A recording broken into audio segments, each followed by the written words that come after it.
Get out of first class right now. This is my assigned seat. Get off this plane. You need to get out of that seat right now. The words sliced through first class before the cabin door had even closed. Conversation stopped. A champagne glass paused halfway to a man's mouth. Somewhere near the galley, a drawer clicked shut, too loud in the sudden silence. Monica Hayes did not move. She sat in seat 2A by the window, one hand resting on the leather armrest, the other holding a slim tablet against her knee. Late afternoon sunlight poured through the oval window and drew a clean gold line across her navy blazer. She looked calm, almost still. That calm bothered Lauren Whitaker more than any argument could have. Lauren stood over her in a crisp airline uniform, scarf tied too tight, smile stretched thin across her face. At 36, she had learned how to sound polite while making a person feel small. She leaned closer, lowering her voice just enough to make it sharper. "Mom, this is first class. You need a valid ticket to sit here." Monica looked up slowly. Her eyes did not plead. They did not flare. They simply met Lauren's, steady and dark, with the quiet patience of someone who had survived rooms far colder than this one. "I have a first-class ticket," Monica said. Her voice was soft, clear, controlled. Lauren held out her hand. "Then let me see it." Monica reached into the side pocket of her leather tote and handed over the boarding pass. No rush, no trembling, no performance. Lauren snatched it before Monica could fully release it. The small motion drew a reaction. A woman across the aisle lifted her chin. A businessman in the row ahead turned slightly, his expensive watch catching the cabin light. 2 rows back, someone's phone screen brightened. Lauren stared at the pass. Seat 2A first class, Monica Hayes. The truth was printed right there in black and white. But truth can be inconvenient when a person has already decided what they want to believe. Lauren's jaw tightened. She looked from the boarding pass to Monica's face, then to Monica's blazer, then down at her shoes. Not loud enough to be called a scene yet, but loud enough for everyone nearby to hear, she said. "These things get mixed up all the time." Monica's fingers rested still on the armrest. This one did not. A breath moved through the cabin. Not a gasp. Not yet. Just the quiet sound of people recognizing the start of something ugly. From seat 1C, Brandon Cole pulled out his phone. He was 49, smooth-faced, silver at the temples, the kind of man who believed money made his instincts respect. He angled the camera low, pretending to check a message. Eleanor Price, seated across the aisle in pearls and a cream cardigan, leaned toward her husband. "I knew something was off," she whispered. But she did not whisper quietly. Lauren heard it. Everyone heard it. And Lauren used it. She lifted the boarding pass slightly, as if it were evidence in a trial. Her face hardened into professional concern, the kind that looks clean from a distance and cruel up close. "Mom," she said, "I'm going to ask you one more time. Are you sure you are supposed to be in this cabin?" That question landed heavier than the first, because it was not really about a seat. It was about belonging. Monica felt it. She had felt it in boardrooms, hotel lobbies, private clubs, and charity galas, where people smiled at her name tag before they smiled at her face. She knew the old ritual. First doubt, then inspection, then humiliation dressed as procedure. But she also knew something Lauren did not. Monica Hayes was not just another passenger. She was the chief executive officer of Hayes Aerotech Holdings, a company whose aircraft leasing contracts touched half the domestic routes Lauren's airline depended on. And the plane under their feet, the polished cabin, the engines waiting outside the window, the very first-class seat Lauren was trying to take from her, belonged to a fleet Monica's company controlled. Still, Monica did not say that. Not yet. Power, she had learned, was not always in the reveal.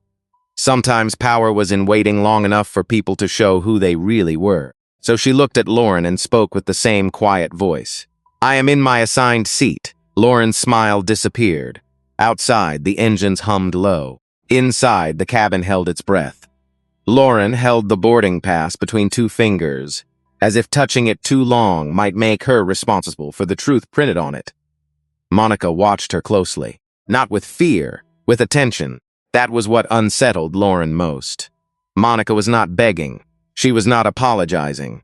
She was not shrinking into the leather seat. She was studying the moment, taking in every word, every face, every silence. Lauren felt the cabin shifting behind her. She heard a throat clear. She saw Brandon Cole's phone lifted higher from the corner of her eye. She knew people were watching now, and instead of stepping back, she stepped deeper into the mistake. "This pass needs to be verified," Lauren said. Monica reached out her hand. "Then scan it." The request was simple, too simple. It left no room for drama. Lauren did not like that. She glanced toward the front galley, where a junior attendant stood frozen beside the service cart. The young woman's name was Grace Miller, 28 years old, new to premium routes, still soft enough to believe that rules were meant to protect people, not embarrass them. Grace looked at the boarding pass, then at Monica. Her eyes said what her mouth could not. "It looks real." Lauren saw that look and snapped her fingers. "Grace, get my tablet." Grace moved quickly, but her hands were stiff. The wheels of the service cart squeaked as she passed. It sounded too loud in the quiet cabin.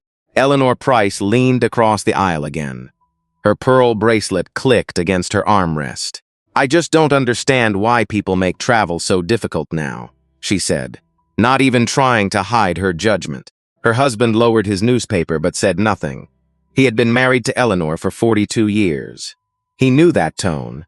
He also knew when she was wrong. Still, he stayed silent. Later, that silence would sit heavy in his chest. Brandon's phone was fully raised now. "Unbelievable," he murmured for his viewers. "We're delayed because someone won't move from a seat that probably is not even hers." Monica turned her head slightly. She looked at the camera. Not long, just enough. Brandon felt it. His thumb slipped against the edge of the phone. For 1 second, he looked less sure of himself. Lauren took the tablet from Grace and tapped the screen with hard little strikes. The airline app loaded slowly. Too slowly. Her face tightened with each passing second. Monica's boarding information appeared. Name, status, payment confirmed. First class, 2A. Lauren stared at it. There it was again. The truth, her lips parted. Just a little. "Lauren," she whispered. "It says she is confirmed." The words landed like a match dropped on dry paper. Lauren's head turned slowly. "Did I ask you to interpret the system?" Grace's face flushed. "No, I just thought then do not." The cruelty was not loud. That made it worse. Monica looked at Grace with quiet kindness. It was a small look, but Grace felt it like a hand on her shoulder. She lowered her eyes, ashamed of being afraid, ashamed of needing her job, ashamed of knowing the truth and not having the courage to say it louder. Lauren closed the tablet cover. "We have had issues with duplicate bookings," she said. Monica's voice stayed even. "Then call the gate agent." Lauren's nostrils flared. "Mom, I am trying to handle this professionally." "No," Monica said. The word was calm, clean. It cut through the cabin. "You are trying to make your assumption look like procedure." A sound moved through first class, a shift of bodies, a few nervous breaths. Someone in the back whispered, "She's right." Lauren heard it. Her cheeks colored. Brandon lowered his phone for half a second, then raised it again. He wanted the conflict, but he did not want to be on the wrong side of it. Not publicly. Not if the room turned. Eleanor sat straighter. "Well, that was rude," she said. Monica did not answer her. She kept her eyes on Lauren. There was pain inside Monica, but it did not spill out. It had settled somewhere deeper, where old humiliations lived. The hotel clerk who asked if she was waiting for housekeeping. The investor who assumed her white assistant was the founder. The restaurant host who looked past her to greet the man behind her. Each moment had taught her the same lesson. Some people do not need proof before they judge you. They need proof before they respect you. And that was the sickness in the room. Lauren leaned in closer. Her voice dropped, but everyone still heard it. "If you continue refusing to cooperate, I will call security." Monica folded her boarding pass once and placed it neatly on the tray table. Then she looked out the window, where the wing stretched into the evening light. When she turned back, her voice was almost gentle. "Call whoever you need to call." Lauren blinked. Monica held her gaze. "But understand this. From this point on, every decision you make belongs to you. Lauren's hand moved to the small radio clipped near her shoulder.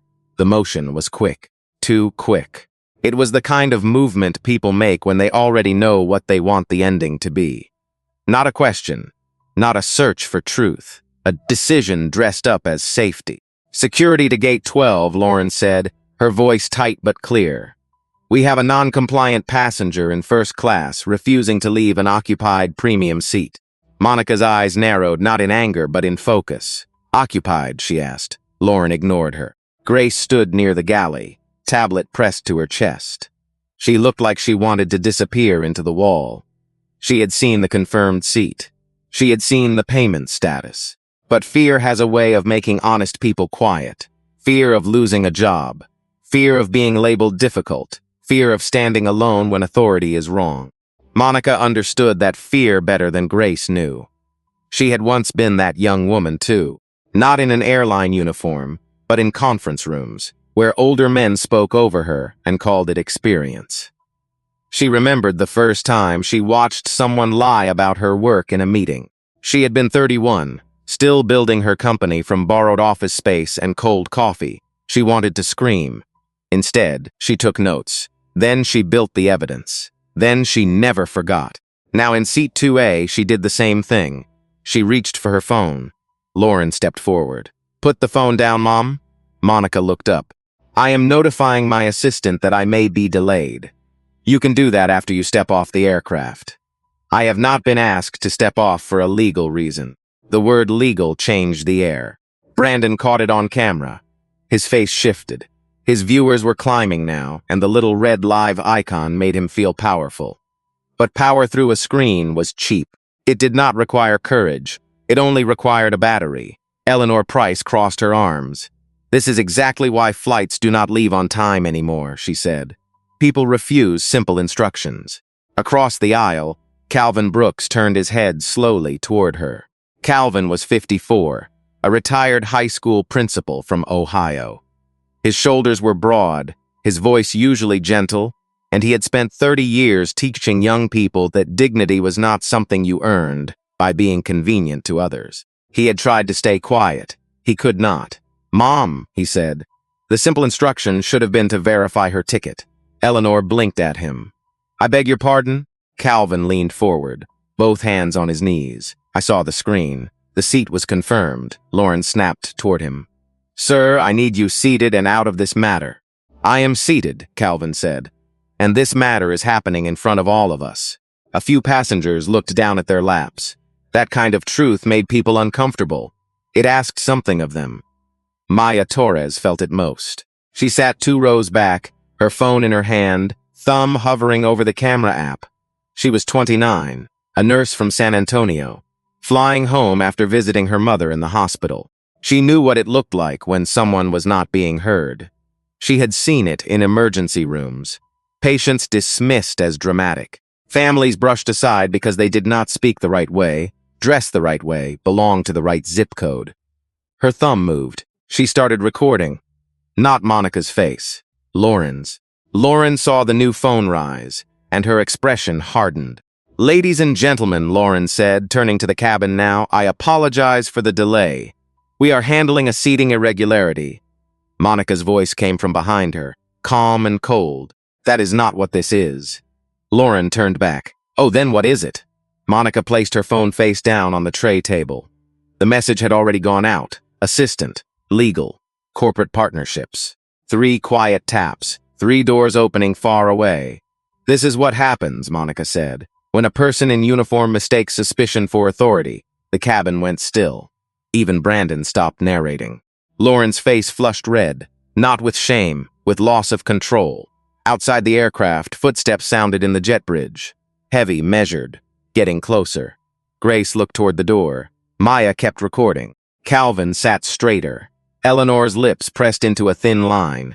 Lauren lifted her chin as if help had arrived for her, and not for the truth. 2 security officers stepped into the cabin, dark uniforms filling the narrow aisle.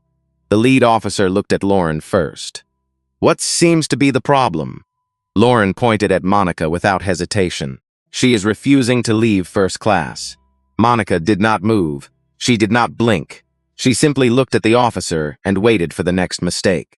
Officer Daniel Pierce stepped into first class with the careful walk of a man who had learned to read trouble before trouble read him. He was 46, broad through the shoulders, with tired eyes and a calm face. The kind of face people trusted in a crisis. But even good men can walk into a room carrying the wrong story. And Lauren handed him that story before he had time to see the truth. She is in a premium seat that is not hers, Lauren said. She has been confrontational, she has refused crew instructions, and she is delaying the flight. Monica looked at Daniel. Not shocked, not surprised, just watching. Daniel turned toward her. His eyes moved over the cabin, the raised phones, the stiff passengers, the young attendant near the galley clutching a tablet like a shield. He saw tension everywhere, but he did not yet understand where it had started. "Mom," he said, voice firm but not unkind, "I need you to gather your belongings and come with us to the gate." Monica did not reach for her bag. For what reason? Daniel paused. He was used to anger. He was used to tears. He was used to people shouting about rights without listening to anyone else. But Monica's voice was calm enough to make the question feel heavier. "We need to verify your seat assignment. Verify it here." Lauren's breath came sharp. She has already been given multiple chances to cooperate. Monica did not look at Lauren. "My boarding pass has been shown. My seat has appeared in the system. Your crew member saw it." Daniel glanced at Lauren. Lauren's mouth tightened. Grace lowered her eyes. That tiny movement said too much. Daniel noticed it. Not fully, not yet. But a doubt entered him like a cold draft. Behind him, his partner, Officer Lisa Grant, stood near the aircraft door. She was in her early 40s, smaller than Daniel, with watchful eyes and the stillness of someone who listened before deciding. Her gaze moved from Monica to Lauren, then to Grace. "Can we see the pass?" Lisa asked. Monica picked it up from the tray table and held it out. Daniel took it. He read it once, then again. Monica Hayes, seat 2A, first class. He checked the date, the flight number, the barcode. Everything looked right. Lauren leaned in fast. "We believe it may be a duplicate or system issue." Lisa looked at her. "Did the scanner reject it?" Lauren's lips parted. "No, but did the tablet show a different seat?" Lauren blinked. "The system can be unreliable during boarding." Grace's grip tightened around the tablet. Maya kept recording. Her hand was shaking now, not from fear, but from recognition. She had seen this pattern before. A person in power makes a claim. Another person asks for proof. The first person gets offended because proof was never part of the plan. Calvin Brooks spoke again, slower this time. "Officer, I saw the screen. It confirmed her seat." Eleanor Price scoffed. "Oh, now everyone is an expert." Calvin turned to her. His voice stayed low, but there was iron in it. "No, Mom. Everyone is a witness." The words settled over the cabin. Daniel looked around, phones, eyes, silence, shame hiding in pressed suits and folded hands. Brandon Cole still had his camera up, but his commentary had stopped. He had started this wanting a scene. Now the scene had turned and was looking back at him. Daniel handed the boarding pass back to Monica. "Mom, I understand your concern," he said. "But when crew requests removal, we usually have to clear the passenger first and sort it out outside." Monica accepted the pass with steady fingers. Usually does not mean blindly. Daniel's jaw shifted. Lauren stepped closer. "Officer, with all due respect, this is an aircraft. Crew authority matters. If she refuses to comply, that creates a safety issue." That word did what it was meant to do. Safety. It changed the stakes. It made hesitation look dangerous. It gave suspicion a uniform. Daniel straightened. "Mom," he said more firmly now, "I am asking you one more time. Please stand up." For the first time, something moved across Monica's face. Not fear, disappointment. Deep, tired. Human. She looked at him like he had just failed a test he never knew he was taking. Then her phone vibrated once on the tray table. A quiet buzz. Small, almost nothing. But Monica saw the name on the screen. Her assistant had replied. Legal was active. Corporate partnerships had escalated. And somewhere far above Lauren's pay grade, people were beginning to understand what had happened on Flight 447. Monica turned the phone face down. She looked back at Daniel Pierce. "I will not stand up," she said. Not until someone in this cabin verifies the truth instead of punishing me for asking for it. The cabin went silent again. This time it was not curiosity. It was fear. Because everyone could feel it now. Something bigger than a seat had entered the room. Officer Pierce did not answer right away. He looked at Monica, then at Lauren, then at the phones raised like small glass witnesses around the cabin. He felt the pressure of the aircraft clock. Departure time. Gate crew waiting. Passengers restless. A captain who would soon want answers. In his work, delay was often treated like danger. But so was getting it wrong. Lauren sensed his hesitation and moved fast. "Officer, she is refusing a direct safety instruction," she said. "This is exactly how these situations escalate."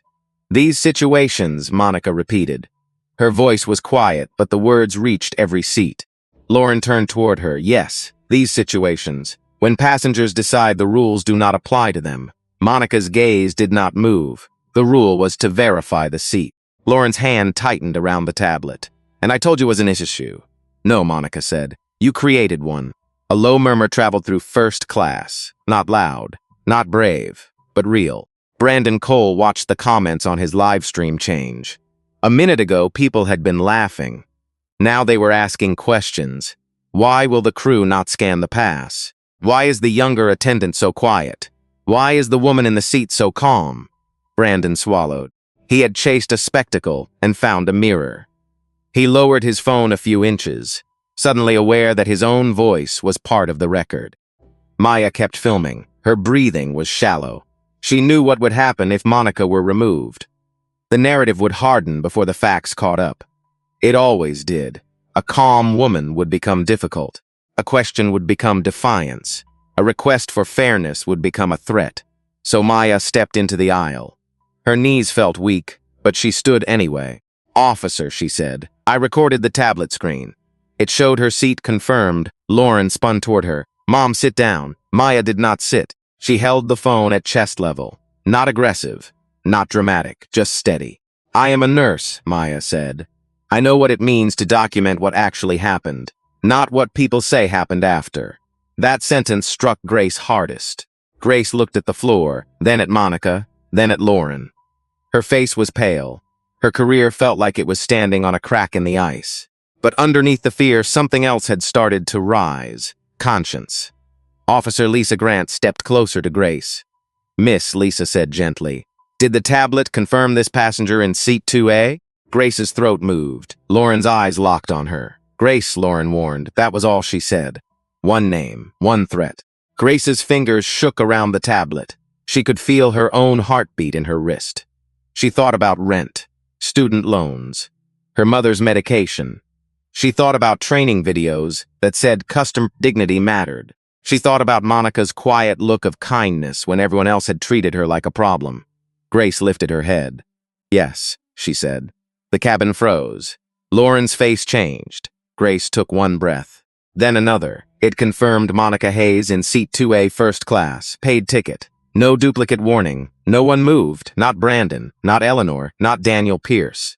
The truth had finally been spoken by someone wearing the uniform. Lauren's voice dropped into a hard whisper. "You do not know what you are doing." Grace's eyes filled, but she did not back down. "I think I finally do."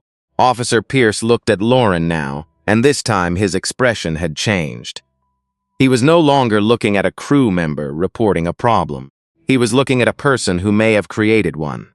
Before he could speak, another man appeared at the aircraft door. Brian Fletcher, Senior Flight Operations Manager, 44 years old, Navy suit, airport badge, clipboard pressed against his side like it gave him weight. He moved with the irritated speed of someone summoned from a desk to clean up a mess he did not yet understand. "What is going on here?" Brian asked. Lauren turned to him with visible relief. "Brian, thank goodness. This passenger is refusing removal. Security is questioning crew judgment." Brian looked at Monica. A quick look. Too quick. He saw a black woman seated calmly in first class. He saw phones, he saw delay, he saw liability. But he did not yet see power. He walked toward her. "Mom, I am Brian Fletcher with operations. To avoid further disruption, I need you to step off the aircraft with me." Monica looked up at him. Her phone buzzed again. This time she did not turn it over. On the screen was a message from her general counsel. "We are on standby. Board contact notified." Monica placed one finger on the edge of the phone. Then she looked back at Brian. "Mr. Fletcher," she said, "before you decide who needs to leave this aircraft, I suggest you ask why your own employee just contradicted the story you were given." Brian Fletcher stopped just short of Monica's row. He did not like her tone. That was his first mistake. He heard calm and mistook it for arrogance. He saw control and called it defiance. He saw a woman who did not flinch when surrounded by uniforms, and instead of asking why, he decided she needed to be corrected. "Mom," Brian said, smoothing his tie, "I am not here to debate. I am here to keep this flight on schedule." Monica looked at him with a patience that felt almost merciful. "Then you should want the facts quickly." Brian glanced at Officer Pierce, then at Lauren. He could feel the room watching him. He was the manager now, the one expected to restore order. He had handled angry travelers, missed connections, overbooked flights, passengers who cried, cursed, and threatened lawsuits. But Monica was not doing any of that. That made him uneasy. "Let me see the documentation," he said. Monica handed him the boarding pass and her identification. Brian checked them with the efficient motions of someone performing competence. Name matched, seat matched, flight matched. His tablet confirmed the reservation. Paid first-class fare. No alert, no fraud flag, no duplicate. For a second, his face went blank. Grace saw it. Lisa saw it. Maya's camera caught it. Truth had a way of passing through a face before pride could block it. Brian cleared his throat. "These appear valid," he said. Lauren's head snapped toward him. "But," Brian continued, and that one word pulled the cabin tighter, "given the disruption that has already occurred, we still need to reseat you or verify at the gate." Monica's eyes changed. "Not louder, sharper, you verified it." Brian shifted his weight. "I said the documents appear valid. That does not resolve the behavioral concern." Calvin let out a short breath. "What behavior?" he asked. Brian looked annoyed. "Sir, please remain out of this." Calvin held his gaze. "She has been sitting there quieter than anyone on this plane." A few passengers nodded, not many, but enough. Eleanor Price looked down at her hands. For the first time, she did not speak. Her husband, Walter, placed his folded newspaper on his lap. His voice was thin, but clear. "She has not raised her voice," he said. Eleanor turned to him, startled. Walter did not look back at her. He kept his eyes on Brian. "I watched the whole thing." The cabin shifted again. Small truths were beginning to gather, and Lauren could feel them closing in. "She has refused lawful crew instruction," Lauren said, louder now. "That is the behavior." Monica turned to her. "You instructed me to leave a seat I paid for. You were asked to cooperate. I was asked to disappear." That silenced even Brian. The words did not sound rehearsed. They sounded lived. And for a moment, the argument became bigger than the aircraft. Bigger than the delay, bigger than Lauren's badge or Brian's tablet. It became about every person who had ever been told to make injustice easier for everyone else. Monica continued, her voice steady. "Every time someone like me is told to stay calm, what they really mean is this. Accept the insult. Make it comfortable. Let the person who caused the harm walk away clean." Grace's eyes filled again. Maya lowered her phone just a little, not to stop recording, but because she felt the weight of what she was hearing. Officer Pierce looked down. He knew she was right. He had seen it before, in terminals, on sidewalks, in traffic stops, in places where authority arrived late and expected obedience before truth. Brian's phone rang. The sound startled everyone. He pulled it from his pocket and looked at the screen. "Airport operations," he answered. "This is Fletcher." His face tightened as he listened. "Yes, I am on the aircraft now." A pause. "No, the passenger has not been removed." Another pause. His eyes flicked to Monica, then away. "No, I was not aware of that." The cabin seemed to lean toward him. Lauren whispered, "What is it?" Brian held up one hand to silence her. That gesture alone changed the air between them. He listened for a few more seconds. His mouth went dry. He turned slightly, lowering his voice, but not enough. "Yes, sir, I understand. I will hold." He looked at Monica again. This time he really looked. Not at the blazer, not at the seat, not at the assumptions, at her. Monica rested one hand beside her phone. The screen was still lit. On it was a message from her assistant. Executive office connected. Captain Grant requested. Brian swallowed. "Mom," he said, his voice no longer crisp. "Who exactly are you?" Monica did not answer Brian right away. She let the question hang there. Who exactly are you? It was the first honest question anyone in authority had asked her since she boarded. Not where did you get that ticket? Not why are you here? Not why will you not move? For the first time, someone was asking about the person beneath the assumption. But it had come late. Very late. Monica looked down at her boarding pass, still folded neatly on the tray table. Then she looked at Grace. The young attendant stood with wet eyes and trembling hands, but her chin was lifted now. That mattered. Courage often arrived shaking. It was still courage. Monica turned back to Brian. "My name is on the boarding pass," she said. Brian's face tightened. "I understand that, Mom." "No," Monica said. "You did not. That has been the problem from the beginning." Officer Lisa Grant stepped slightly closer, not to pressure Monica, but to keep the space calm. Officer Pierce lowered his hand from his belt. He had finally stopped treating Monica like a risk. Lauren had not. She stood near the aisle, rigid and red-faced, watching control slip from her grasp piece by piece. Her mind raced. Maybe Monica knew someone at corporate. Maybe she was a lawyer. Maybe she was one of those passengers who liked to threaten lawsuits. Lauren had seen those before. But this felt different. Monica's phone lit again. Brian saw the name on the screen before she touched it. Hayes Aerotech Legal. His stomach dropped. He had heard that name. Everyone in operations had. Hayes Aerotech Holdings was not just another vendor. It was one of the largest aircraft leasing and maintenance partners in the country. Their contracts touched routes from Atlanta to Seattle, from Dallas to Boston. Their aircraft kept airlines flying when balance sheets got tight and older fleets needed replacing. Brian looked at Monica again. The cabin seemed smaller now, the air thinner. "Miss Hayes," he said carefully, "are you associated with Hayes Aerotech?" Monica picked up the phone, declined the call, and placed it back down. "I am Hayes Aerotech." No one spoke. Not at first. The sentence did not land all at once. It moved through the cabin in waves. Brandon's phone dipped. Maya's eyes widened behind her screen. Calvin closed his eyes for a brief second, the way a man does when he has watched the truth finally catch up with arrogance. Lauren stared at Monica. "That is not possible," she said. The words came out before she could stop them. And there it was, the whole story. Not possible. Not for a black woman in seat 2A. Not for someone calm enough not to announce herself. Not for someone who did not come wrapped in the costume Lauren expected power to wear. Monica looked at her. "It was possible when your airline signed the lease agreements." Brian went pale. Officer Pierce turned to him. "What does that mean?" Brian swallowed.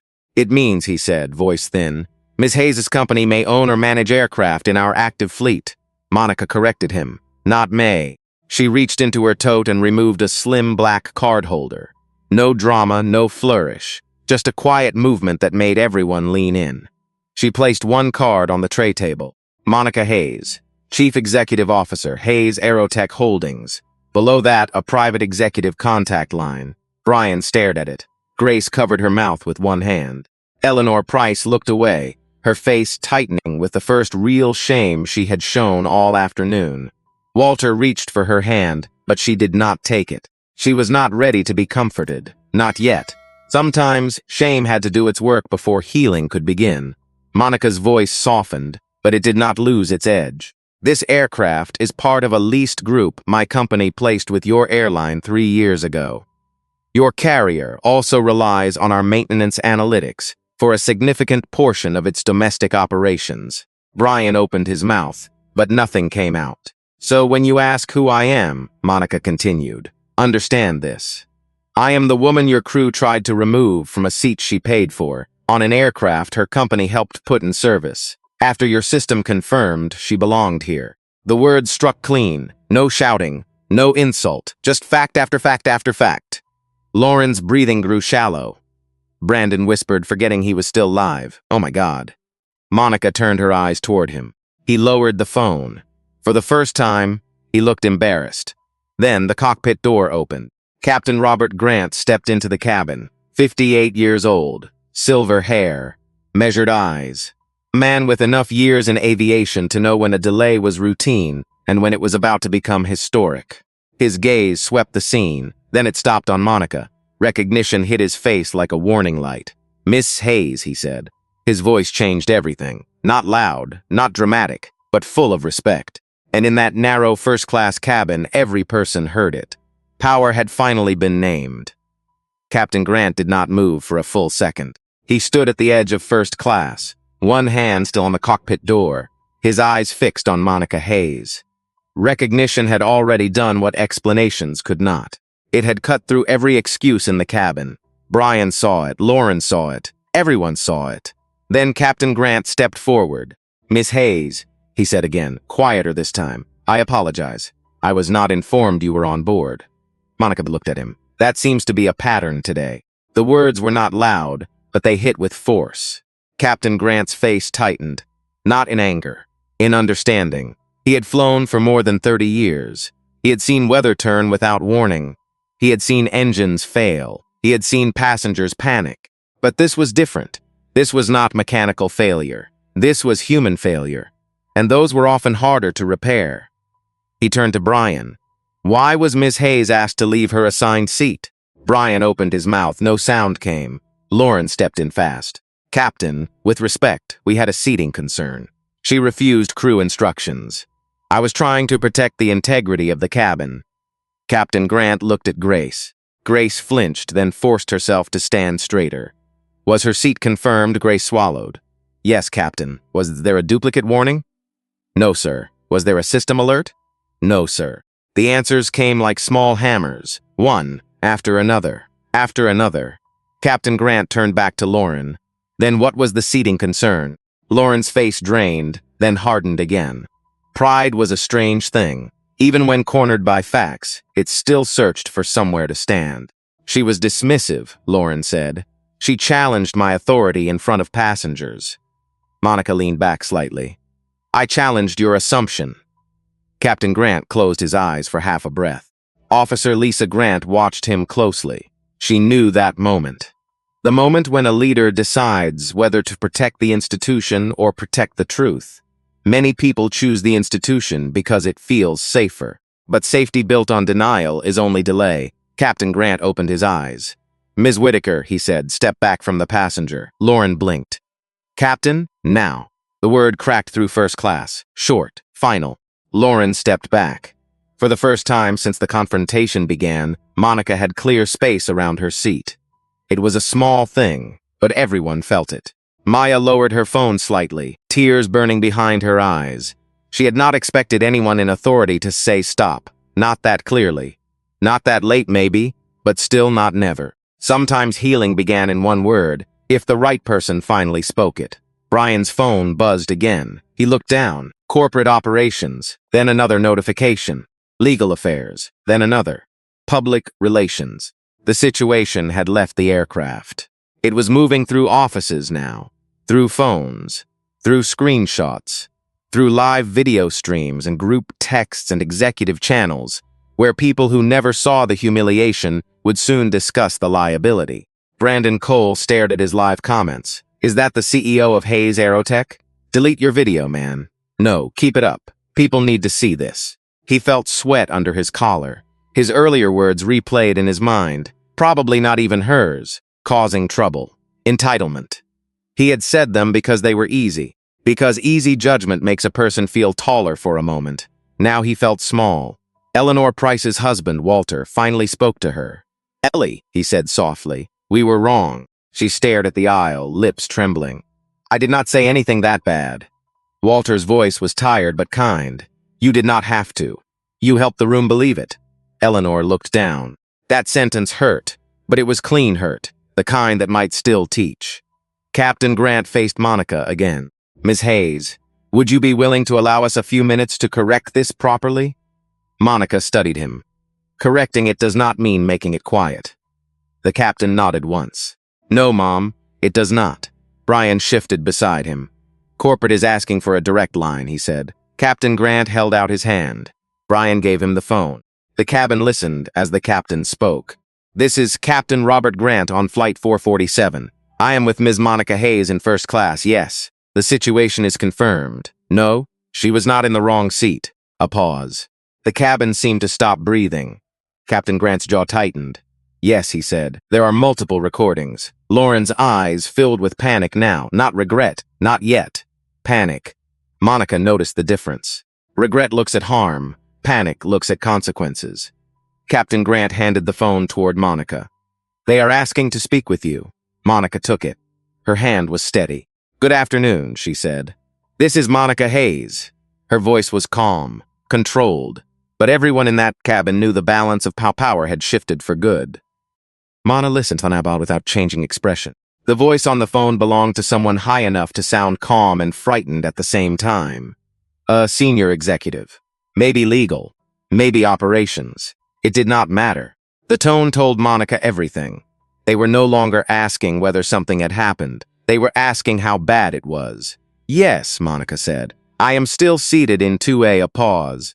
"No, I was not mistaken for another passenger. I was accused before verification, challenged after verification, and nearly removed after your own employee confirmed my ticket."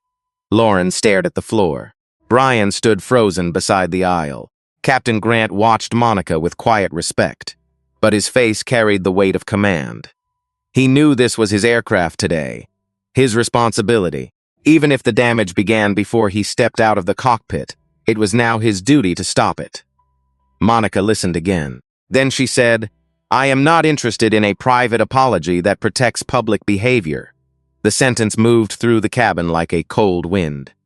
Brandon's livestream comments exploded. He could barely read them. "She is right. Private apology is not enough. Who is the attendant?" Grace stood near the galley with both hands folded. She looked exhausted but lighter somehow. Telling the truth had not solved everything. It had cost her something. But it had also returned something to her. Her own reflection. Monica continued. "There are passengers here who witnessed the entire exchange. There are recordings. There is system data. There is a junior employee who told the truth when pressured not to." Grace blinked. She had not expected Monica to mention her. Not protectively. Not like that. Lauren finally looked up. "Miss Hayes," she said, voice shaking. "I truly did not know who you were. That was the wrong apology. Everyone felt it." Monica lowered the phone slightly and looked at her. "That is the problem, Ms. Whitaker." Lauren swallowed. Monica's voice slowed. "You should not need to know who a person is before treating them with basic dignity." The cabin went silent in a different way now. Not tense. Listening. Even Eleanor Price lifted her eyes. Her face had lost its sharpness. It had become older, softer, more exposed. She had spent a lifetime believing manners and prejudice could live in separate rooms. Now she was seeing how often one dressed itself as the other. Monica raised the phone again. "I want immediate documentation of this incident. Names, times, system records, security response, crew report. All of it preserved." She listened. No editing, no internal summary that says misunderstanding. Brian closed his eyes. That word was gone now. Misunderstanding. The safest word in corporate America. The word that cleaned blood from the carpet without asking who cut whom. Monica would not allow it. "This was not a misunderstanding," she said. "It was a failure of training, judgment, and culture." Captain Grant nodded once, almost to himself. Officer Pierce stepped forward. "Ms. Hayes," he said carefully, "I owe you an apology, too." Monica looked at him. He removed his cap and held it in both hands. "I moved too fast. I trusted the first version I heard, because it came from a uniform. That was wrong." Lisa glanced at him with quiet approval. Pierce looked down for a moment, then back at Monica. "I am sorry. The apology did not erase anything. But it was real." Monica accepted it with a small nod. "Thank you for saying it plainly." Pierce's shoulders lowered. Just a little. That was the difference between apology and performance. One asks to be admired. The other accepts responsibility. Brian's phone buzzed again. He checked the screen and turned to Captain Grant. "Corporate wants Ms. Whitaker removed from duty pending investigation. They also want me to stay on the aircraft until a replacement lead attendant arrives." Lauren's head snapped up. "Removed from duty? Brian, I followed protocol. Grace looked at her. No, Grace said softly. You used protocol after you had already decided. Lauren turned toward her, stunned. Grace's voice trembled, but she kept going. You scared me into silence, and I let you. I am sorry for that. Monica looked at Grace, and for the first time since the ordeal began, there was warmth in her eyes. Fear is human, Monica said. Staying afraid is a choice we get to change. Grace pressed her lips together, fighting tears. Captain Grant gestured toward the forward door. Ms. Whitaker, gather your belongings. You are relieved from this flight. The words landed hard. Lauren did not argue this time. Her face collapsed inward, not dramatically, but quietly, as if the person she thought she was had cracked under fluorescent light. She walked down the aisle past Monica. For one brief second, she stopped. I am sorry, she whispered. Monica looked up at her. Be sorry enough to learn. Lauren nodded once and kept walking. Outside, the jet bridge seemed impossibly bright. Inside, first class remained still. The crisis was not over, but the truth had finally taken the aisle. Lauren disappeared into the jet bridge, with her small rolling bag clicking behind her. No one clapped, no one cheered. That would have made it too simple. What remained in the cabin was heavier than victory. It was the quiet after harm has been named. When people begin to understand they were not just watching a scene, they were part of it. Captain Grant stood in the aisle and faced the cabin. Ladies and gentlemen, he said, voice steady, we will be delayed while we replace a crew member and complete an internal report. I understand this is inconvenient, but safety includes more than mechanics and weather. It includes whether every passenger is treated with dignity. No one argued. Even the impatient passengers stayed silent. Brian Fletcher stood near the galley, speaking softly into his phone. His words were careful now, preserved records, witness statements, immediate review. He was no longer trying to manage the room. He was trying to survive the truth inside it. Officer Pierce approached Monica once more. I will file my report accurately, he said, including my part. Monica nodded. That matters. It should have mattered sooner. Yes, she said, it should have. There was no cruelty in her answer, only fact. Grace came forward with a glass of water on a small tray. Her hand still shook, but she did not hide it. Miss Hayes, she said, I am sorry I waited so long to speak. Monica accepted the glass. Thank you for speaking at all. Grace breathed in, the kind of breath that hurts a little, because it is carrying shame out of the body. My father used to tell me that the right thing usually costs something, Grace said. I think I forgot that. Monica's face softened. Then today reminded you. Across the aisle, Walter Price turned to his wife. Eleanor's eyes were wet now. She had spent most of her life believing she was polite, decent, fair. But fairness is not proven by how one treats people who look familiar. It is proven in the moment a stranger is being misjudged, and the room is waiting for permission to care.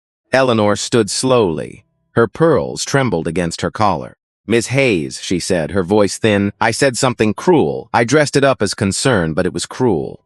Monica looked at her. Eleanor swallowed. I am sorry. Monica held her gaze for a long moment. Then she said, use the discomfort well. Eleanor nodded, tears spilling now.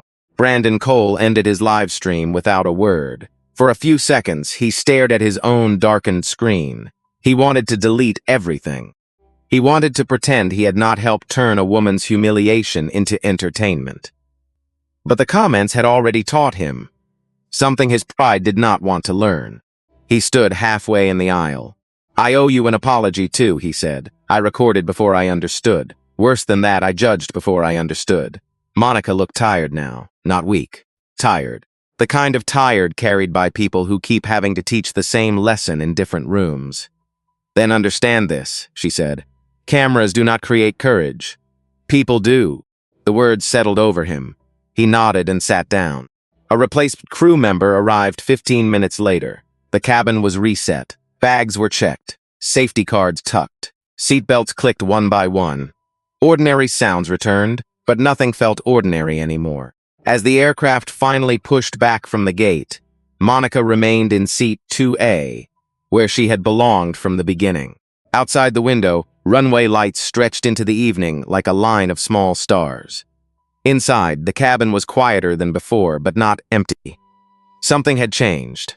Not enough to fix the world. Enough to remind people that the world is changed in moments. A voice raised for truth. A witness who refuses silence. A leader who chooses accountability over image. A stranger who learns, too late but not too late forever, that dignity must never depend on status. Monica closed her tablet and looked out at the darkening sky. She had not won because she was powerful. She had won because the truth was powerful. Her position only forced people to face it. And somewhere in that first-class cabin, several people carried home a lesson they would not easily forget. Never measure a human being by the seat they occupy, the clothes they wear, or the assumptions you carry into the room. Respect should never wait for a title. If this story moved you, like this video so more people can hear its message. Subscribe for more stories about dignity, justice, and quiet strength. And in the comments, write these 3 words: never stay silent.